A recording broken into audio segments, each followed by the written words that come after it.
হযরত আবু হুরায়রা রাদিয়াল্লাহু তাআলা আনহু হইতে হাদিসটি বর্ণিত আছে। নবী করিম সাল্লাল্লাহু আলাইহি ওয়াসাল্লাম ইরশাদ করিয়াছেন, তিনটি দোয়া বিশেষভাবে কবুল করা হয়।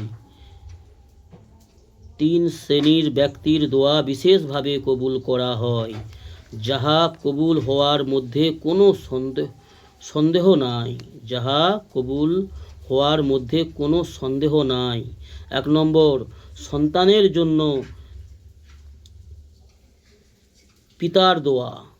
সন্তানের জন্য পিতার দোয়া অর্থাৎ মাতা পিতার দোয়া। মুসাফিরের দোয়া, যারা দিন ইসলামের পথে সফর করে, দিনের পথে দিনের কাজে সফর করে তাদের দোয়া। এবং 3 নম্বর, মজলুমের দোয়া। এই 3 শ্রেণীর ব্যক্তির দোয়া আল্লাহ অবশ্যই কবুল করেন, বিশেষভাবে আল্লাহ কবুল করেন। এই 3 শ্রেণীর দোয়াতে কবুল হওয়ার ব্যাপারে কোনো সন্দেহ নাই।